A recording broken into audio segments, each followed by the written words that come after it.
అందరికీ నమస్కారం. రాజకీయాల్లో సినిమాల్లో వారసత్వాలు ఉంటాయి. అంతేకాకుండా వాళ్ళకి ఒక వెహికల్ కలిసి వచ్చిందంటే దాన్ని శాశ్వతంగా వాళ్ళు ఇంట్లో ఉంచుకుంటారు. అదేవిధంగా ఒక ఇల్లు కలిసి వచ్చిందంటే అదే ఇంటిని శాశ్వతంగా ఉంచుకుంటారు. లేదా ఆ ఇంట్లోకి వెళ్ళాక ఎమ్మెల్యేకి ఓడిపోయామంటే ఎమ్మెల్యే ఆ ఇల్లు అమ్మేస్తారు. లేదా ఆ ఇంట్లోకి వెళ్ళిన కారు కొన్నాక ఎమ్మెల్యే పదవి రాలేదంటే ఆ కారు అమ్మేస్తారు. యాక్సిడెంట్ అయిందంటే కారు అమ్మేస్తారు. ఇట్లా రాజకీయ నాయకులకి సినిమా యాక్టర్లకి సెంటిమెంట్లు ఉంటాయి. ఆ సెంటిమెంట్ ప్రకారమే కొన్నిసార్లు కొంతమంది ఫాలో అయిన వాటిని మరికొంతమంది ఫాలో అవుతూ ఉంటారు. 2003లో నాటి ఆంధ్రప్రదేశ్ ప్రతిపక్ష నాయకుడు వైఎస్ రాజశేఖర రెడ్డి గారు కాంగ్రెస్ పార్టీ తరఫున ఉమ్మడి ఆంధ్రప్రదేశ్లో పాదయాత్ర చేపట్టాడు. ఎక్కడి నుంచి? చేవెళ్ళ నుంచి శ్రీకాకుళం జిల్లా వరకు ఆయన పాదయాత్ర చేశారు. ఆ మండు వేసవి కాలంలో మార్చిలో మొదలెట్టి జూన్ వరకు 3 నెలల పాటు ఆయన మండు వేసవి కాలంలో పాదయాత్ర చేస్తూ ప్రజల యొక్క సమస్యలను తెలుసుకుంటూ ఆంధ్రప్రదేశ్ మొత్తం పాదయాత్ర చేశారు. 2004 జరిగిన సాధారణ ఎన్నికల్లో వైఎస్ రాజశేఖర రెడ్డి గారి నాయకత్వంలో ఆంధ్రప్రదేశ్లో కాంగ్రెస్ ప్రభుత్వం ఏర్పడింది. ఈ పాదయాత్ర ద్వారా ప్రజల యొక్క కష్టసుఖాలు ఇంటవే కాకుండా వాళ్ళతో మమేకవుతాకి ప్రజలను ఆకర్షిస్తాకి కూడా ఒక రాజకీయ నాయకులకి ఒక అవకాశంగా ఈ మార్గాన్ని ఎన్నుకున్నారు. దాంతో 2004లో వైఎస్ రాజశేఖర రెడ్డి గారు అధికారంలోకి వచ్చారు. అంతకు పూర్వం 1982లో ఎన్టీ రామారావు గారు తెలుగుదేశం పార్టీ పెట్టి ఆ రోజు ఉమ్మడి ఆంధ్రప్రదేశ్ మొత్తం బస్సు యాత్ర చేశాడు.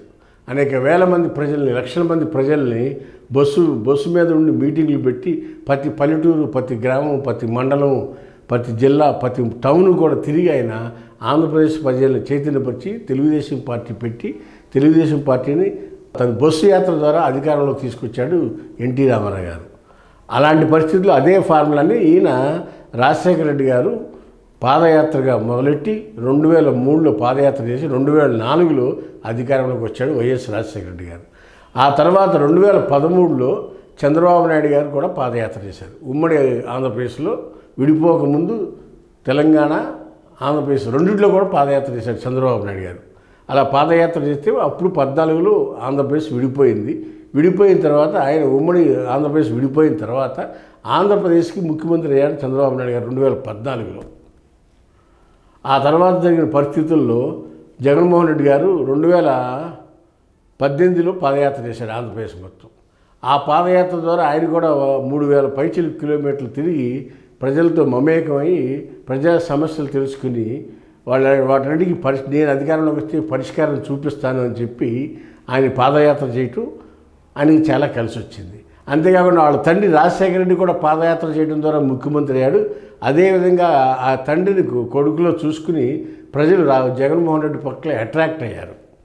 అట్రాక్ట్ అయ్యి జగన్మోహన్ రెడ్డి 19 జరిగిన ఎన్నికల్లో ముఖ్యమంత్రిగా 151 సీట్లతో అధికారాన్ని అప్పగించారు ఆంధ్రప్రదేశ్ ప్రజలు. ఈ 3 సార్లు కూడా వైఎస్ఆర్కి, చంద్రబాబుకి, జగన్మోహన్ రెడ్డికి 3 సార్లు కూడా పాదయాత్రల ద్వారానే ప్రజలు ముఖ్యమంత్రి పీఠం అప్పగించారు. ఇకపోతే తెలంగాణలో 2022లో రేవంత్ రెడ్డి గారు మరియు బట్టి విక్రమార్క కూడా ఇద్దరు కొన్ని ప్రాంతాలను విడగొట్టుకుని వాళ్ళిద్దరూ కూడా పాదయాత్ర చేశారు.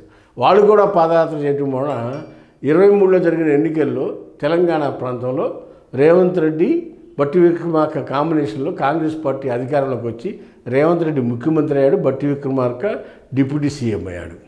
ఆ సందర్భంగా ఈ పాదయాత్రలనే రాజకీయ నాయకులకి సెంటిమెంట్ అయిపోయింది.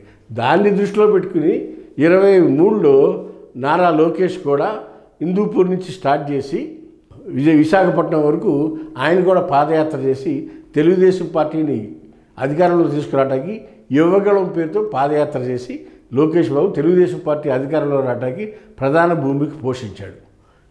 నారా లోకేష్ గారు. ఈ విధంగా ప్రతి ఒక్క రాజకీయ నాయకుడు ప్రతిసారి అధికారంలో వచ్చే ప్రతిసారి ఏదో ఒక రకంగా పాదయాత్ర పేరుతో ప్రజల్లో మమేకం అవడం వలన ప్రజలు దాన్ని ప్రజాస్వామ్యం తెలుసుకోవడంతో పాటు ప్రజలను కూడా ఆకర్షించారు. ఆ విధంగా వాళ్ళకి ప్రజలు ఓట్లేసి పట్టం కడితే ముఖ్యమంత్రులు అయ్యారు. ఆ పార్టీలు అధికారంలోకి వచ్చినాయి.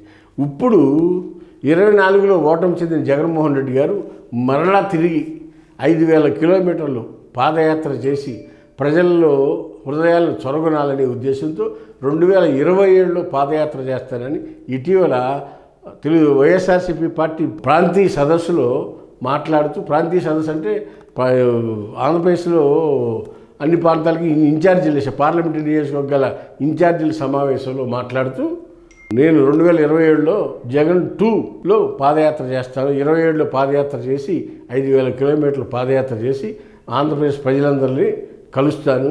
ఈ కూటమి ప్రభుత్వం చేసే అన్యాయాలని, అసమర్థతల్ని, జగన్మోహన్ రెడ్డి గారు ఇచ్చిన 30 లక్షల ఇళ్ళుని జగనన్న కాలనీలన్నింటినీ కూడా అలాగే పక్కన పెట్టారు. అలా జగన్మోహన్ రెడ్డి గారి టైంలో ఇచ్చిన అమ్మఒడి ఈ రోజుకి ఇవ్వలేదు, అలాగే ఫ్రీ బస్సు ఇవ్వలేదు, హామీలు ఇవ్వలేదు. ఇలా ఆ వైఫల్యాలన్నింటినీ కూటమి ప్రభుత్వం హామీలు ఇచ్చి వైఫల్యాలన్నింటినీ కూడా ప్రజల మధ్యన ఎండగట్టి మళ్ళా తను జరిపిన సంక్షేమాన్ని ప్రజలకు వివరించి చెప్పి 2027లో పాదయాత్ర చేసి మళ్ళా తిరిగి అధికారంలోకి వస్తామని చెప్పి ప్రాంతీయ సమన్వయకర్తల సమావేశంలో జగన్మోహన్ రెడ్డి గారు మాట్లాడినట్టుగా వార్తల్లో మనకు అందరూ తెలుస్తూ ఉంది. రాబోయే రోజుల్లో వైసీపీ అధికారంలో రావటానికి ఈ పాదయాత్ర మరో మైల్ రాయిగా నిలుస్తుందనేది ఈ సందర్భంగా తెలియపరుస్తున్నాను. హాయ్ ఫ్రెండ్స్, మా ఫ్యూచర్ టుడే ఛానల్ చూస్తున్నందుకు చాలా థ్యాంక్స్. మరిన్ని లేటెస్ట్ వీడియోస్ కోసం వెంటనే సబ్స్క్రైబ్ చేయండి. అలాగే ఈ బెల్ ని కూడా రింగ్ చేసేయండి. మా లేటెస్ట్ వీడియోస్ నోటిఫికేషన్స్ అన్నీ మీ మొబైల్లో వస్తాయి. మా వీడియోస్ మీకు నచ్చితే లైక్ చేయండి, షేర్ చేయండి, నచ్చకపోతే కామెంట్ చేయండి.